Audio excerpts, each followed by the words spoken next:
सुटलं नाही पाहिजे. पाणी नदी पात्रात सुटलं नाही पाहिजे. आता सुद्धा काय बोलणार हे उभा राहा. त्याला बाहेर घेऊन जाय. बाहेर मध्ये बाहेर उठवलं सगळं करा. सरका सरका जरा साईडला. सांगा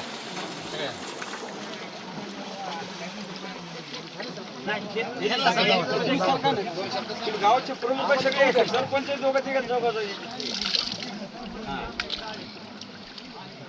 या ठिकाणी आपण शेतकऱ्यांनी वाहन धोरण करते समिती आहे आणि त्याचे निवेदन करते आहेत आपले ते सगळे अध्यक्ष समितीचे वाहन धरणाचे माननीय फराजावरती सर मुंडे यांनी व या ठिकाणी काही गावच्या शेतकऱ्यांनी 2 दिवसापूर्वी माझ्याकडे निवेदन दिलं होतं. तसेच मान्य जिल्हाधिकारी महोदय उपविभागाधिकारी परळी यांना देखील निवेदन दिलेलं आहे. त्या निवेदनामध्ये त्यांनी वाहन धरणाचा जो पाणी साठा आहे तो विनाकारण नदीमध्ये वाहन नदी असू त्या पात्रामध्ये सोडू नये आणि सोडण्यापूर्वी किंवा जिल्हाधिकारी यांच्याकडे जी काही या अनुषंगाने कारवाई सुरू आहे त्या अनुषंगानं योग्य ते अहवाल सादर करावेत अशी विनंती केली होती. आणि या अनुषंगानं योग्य कारवाई न झाल्यास जलसमाधी आंदोलन शेतकऱ्यांप्रकारचे राष्ट्रीय निवेदन 2 दिवसापूर्वी दिलं होतं.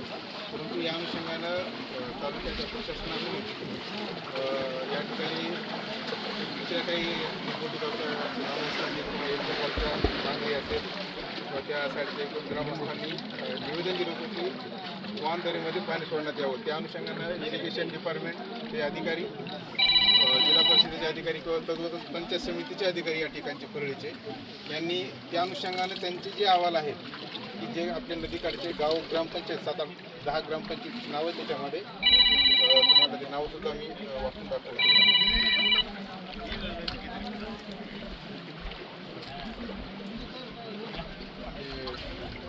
कांगरी, बहादूरवाडी, लिंबुटा, सफदराबाद, नात्रा, तळेगाव, बाळुरा, तडोळी, वडखेळ, कवठळी, तांबा, कवठळी, टाकळी डिस्ट्रिक्ट या ठिकाणी जलजीवन मिशन योजनेचे जे काही पाणी पुरवठ्याची योजना आहे त्या ठिकाणच्या योजना कार्यान्वित सुरू आहेत. अशा पद्धतीचा अहवाल जिल्हा परिषद पाणी पुरवठा परळी व त्यांचे कनिष्ठ अभियंते पाणी पुरवठा विभागाचे यांनी मुख्य कार्यकारी अभियंता जिल्हा परिषद यांना सादर केलेला आहे आणि त्यांच्याकडून जिल्हाधिकारी महोदय बीड यांना अहवाल सादर करण्यात आलेला आहे. ऑलरेडी